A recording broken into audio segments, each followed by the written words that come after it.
Hello and welcome back to my channel. I'm Karlene and this is the Makeover Mama. It's so nice to see you. Thanks for tuning in again. It has been a while since I have been here on YouTube. I took a longer than expected break over the silly season. To be honest, I was surviving, not so much thriving, if I'm being completely honest with you, but I'm feeling a lot better now. My boys are back at school, so we've got a lot to catch up on. And if you're interested in seeing a highlights reel from in between my last video and now, I've included some little clips for you at the end if you want to check those out. So let's get into today's video.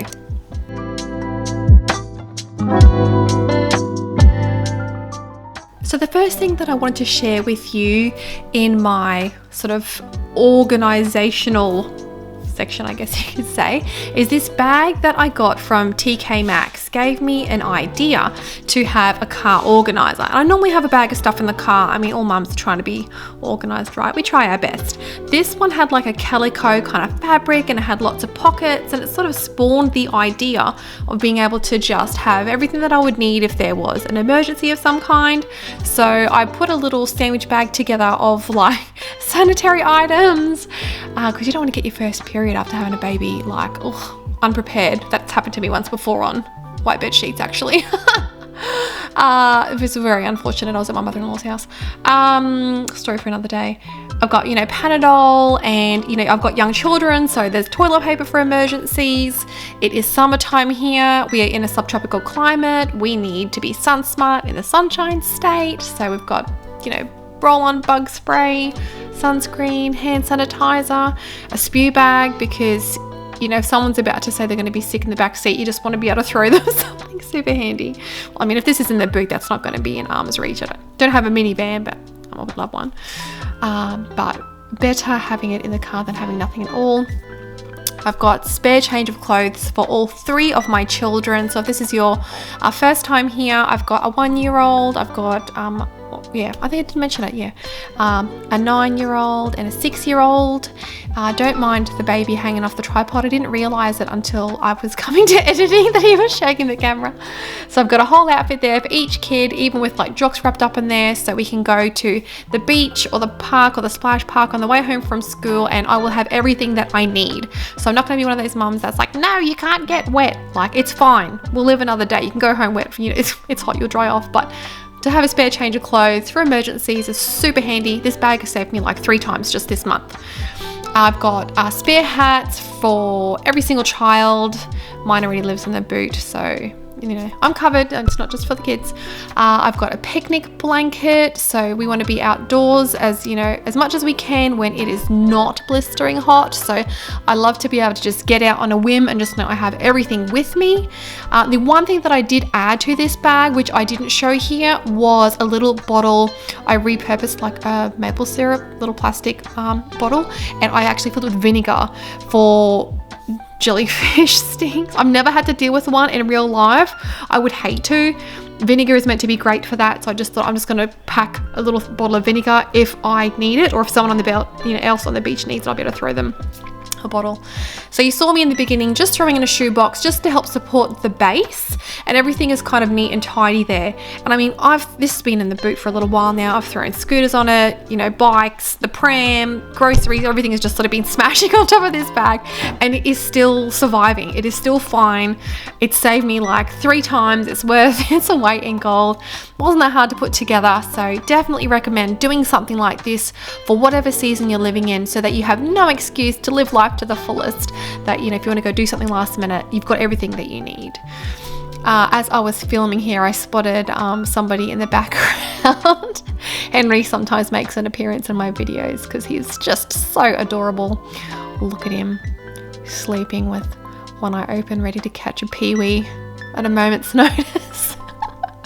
I was having a bit of a giggle to myself because I didn't realize it until I got these home when I bought them, that this is just an embodiment of my cat. Another way that I like to keep myself organized and focused on my goals for the year, don't mind groggy there, is to create a mood board using inspirational pictures, related to whatever my goals are for the year, on the fridge, so that I can look at it every day and remind myself on what I need to focus on. What do you guys do? How do you like to focus on your goals and remind yourself of what they are? Now, the last thing that I'll share with getting organised for the new year is this book that I love by Rhonda Hetzel. She's an Australian author and I've shared it here before. It's called The Simple Home, and she breaks it down into bite-sized pieces for you on how to live a simple life and to lead a more self-sustainable life. So she breaks it down into the months, and she gives you a little task each month to help you get to that end point. So for January, she had some really helpful tips like, making sure that the drop zone is organised, that you have a recharging station. So I've just put that together today actually at my house. And meal planning and organising a home file and doing all of these things which will pay off in the long run. So if you haven't seen her book before, I'll include a link below so you can find it and go check it out. I think you'll find it really helpful. You can even try and borrow it from the library, and if they don't have one, if you're a member, just request that they order you one. My library at home here is really good. Sometimes, in a couple of weeks, even in a month, I'll get a new book that they ordered just for me. So check it out if you aren't ready to purchase it and you want to see what it's like first. I'm finding it really helpful and I hope that you do too.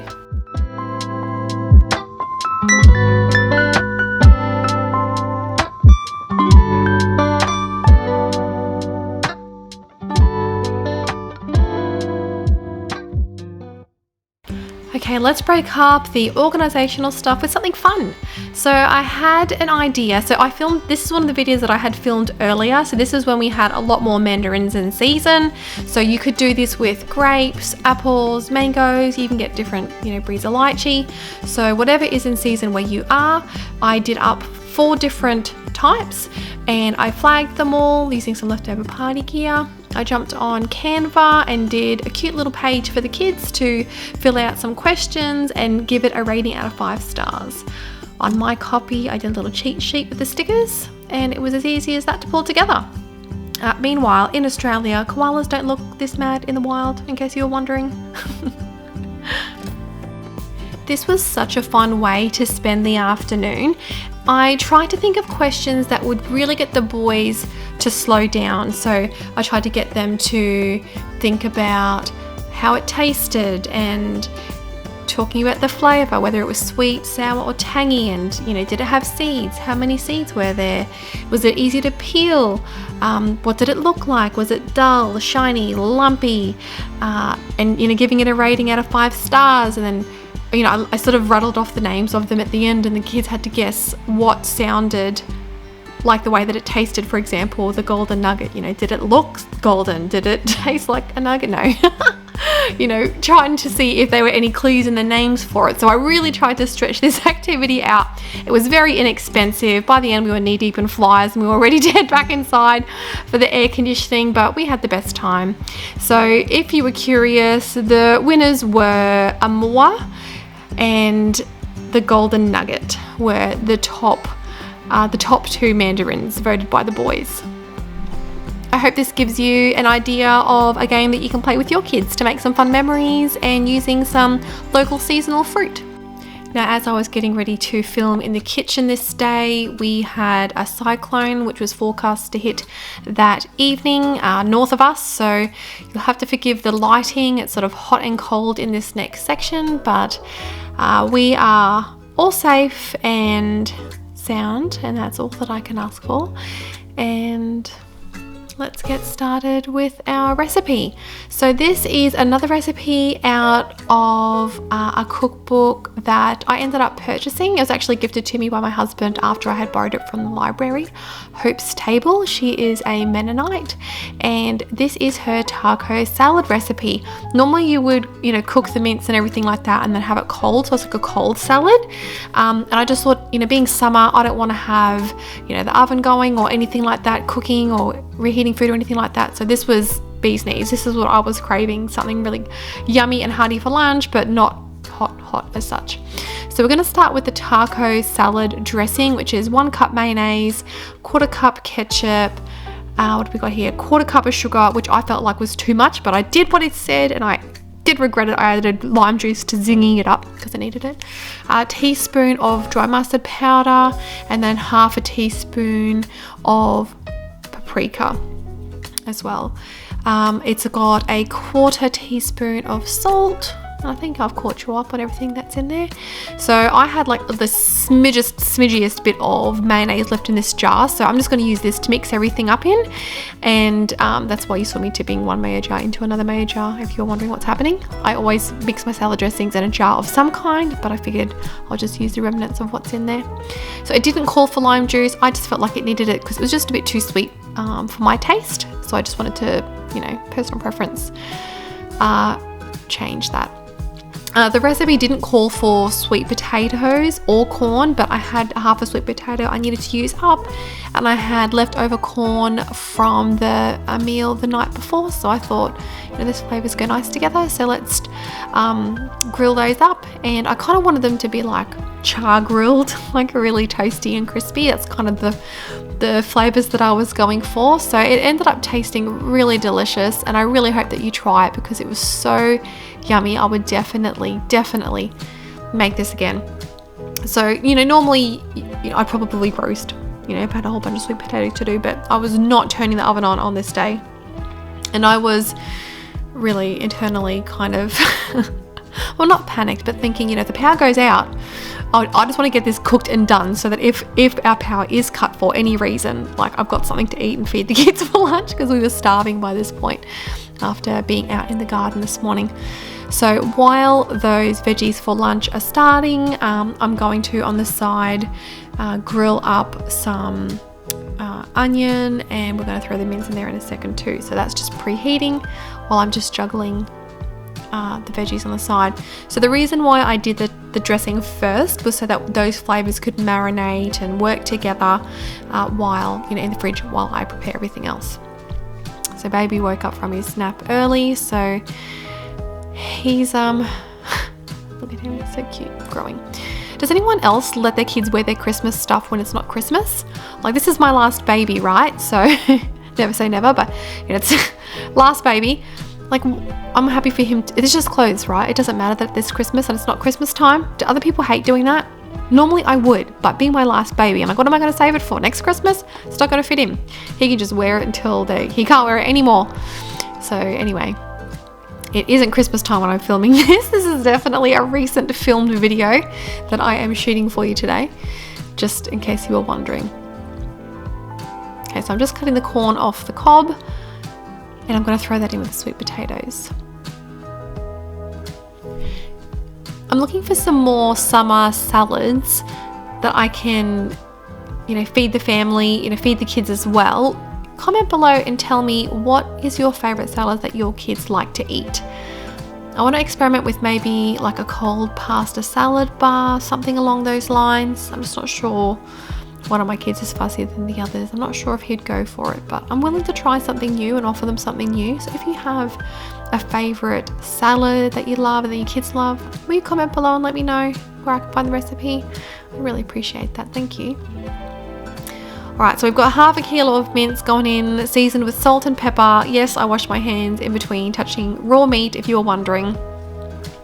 While I am, you know, frying that off, I'm just going to bag up the other half and throw it in the freezer, because if you haven't been here before, I love to cook once and eat twice. I don't want to make a huge amount of effort like every night making dinner. I'd rather just make the effort once and then reheat the next night, or, you know, create a spin-off meal with minimal effort the next night. So if that's your vibe and that sounds like a good idea to you, I will link some other videos below.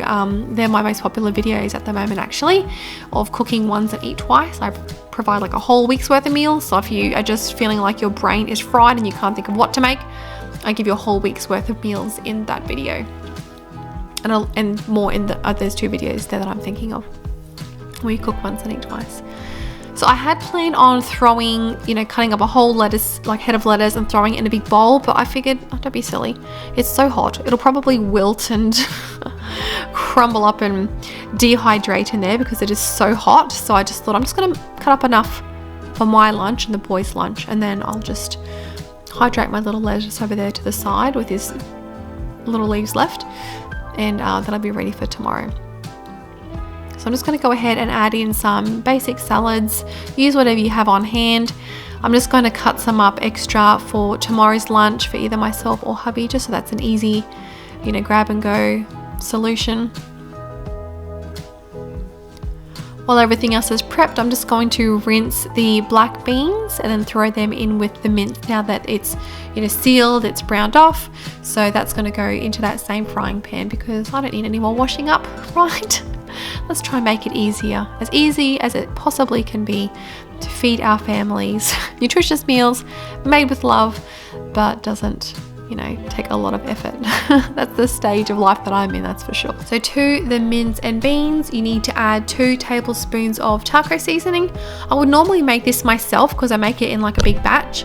I'll link a video below of a recipe that you can do for that, as well as other ways you can save money grocery shopping on your grocery bill. I'll link that video below. Once I realized there wasn't much left in the packet, I just threw the whole rest of it in, hoping that it wouldn't be too spicy for the kids, but it wasn't, it was fine. So you're just going to stir that through and then just let that cool down to the side. This is how everything is looking. I really wanted these veggies sort of charred and crispy, especially wanted that sweet potato cooked through. Not too hard for the kids to eat. And then this is our mince mixture. This was so simple and easy to make. I'll definitely be making this again. As I was cutting up this tomato, I was thinking, oh, those other 2 are looking pretty sad over there. I really need to chop those up and get those ready to be eaten. But I was so hungry by this stage. I'm just going to make enough for us to eat and then I'll deal with that later. I do normally try and, prep food when I can to make it easier for later, but not today, sir. Not today. I am too hungry to care. Let's eat. Question: do you also hold your breath when you're opening an avocado and praying that it's like not black inside? Is it just me? Or do you buy more than one avocado as like a backup plan? Like an avocado contingency plan? Phew, we were lucky today. That is the most beautiful avocado I've seen in a long time. I'm just going to rub some lime juice on the avocado so it doesn't go brown while I'm putting everything together. So I'm just going to add my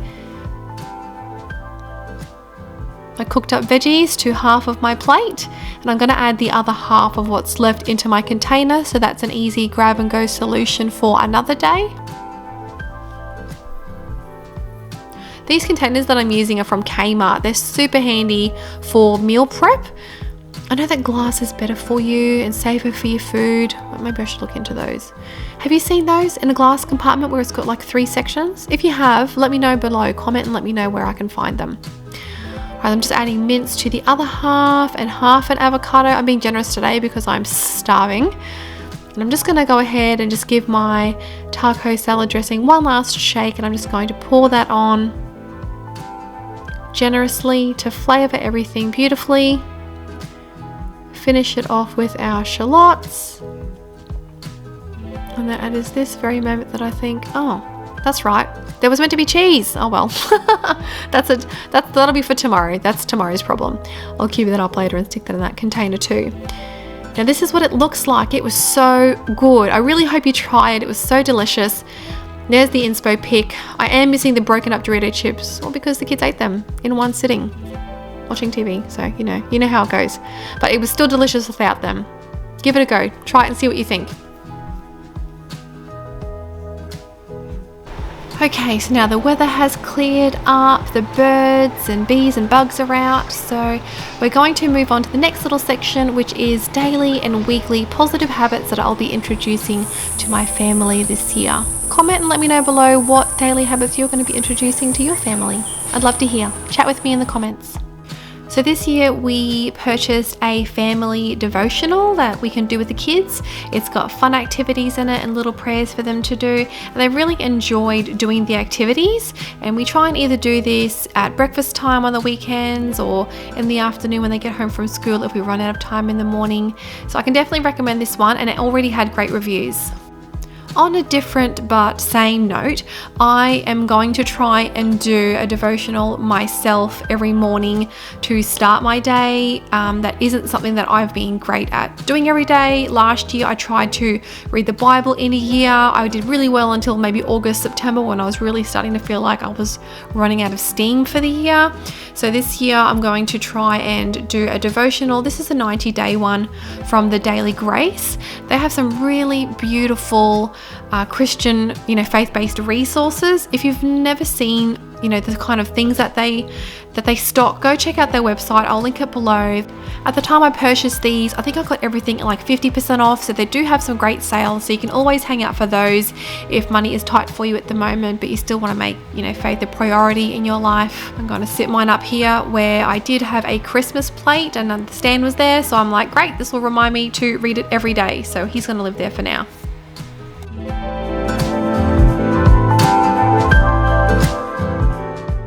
Now, the last positive habit that I want to introduce for my kids especially, but for our whole family, is a little positivity jar, I guess you could call it.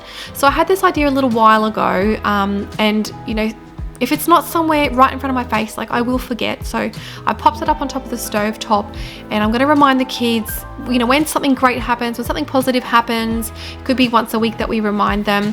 We're going to write it on a note, put it in the jar, and when it comes to New Year's Eve, we're going to open them all up again and then celebrate the accomplishments and all of those sweet memories during the year. Because I know the most recent New Year's Eve, when I said to the kids, what was the best thing or the funnest thing? And they'd be like, I don't know. I'm like, I forgot. I don't remember. So just to help them, savor those moments that little bit longer, and also to be grateful for everything that's happened in the year as well. Okay, that's everything for this week's video. Thank you so much for choosing to watch this video and spending your precious time with me. Stick around and I will share with you that highlights reel that I mentioned to you earlier. Thanks again, and see you in my next video.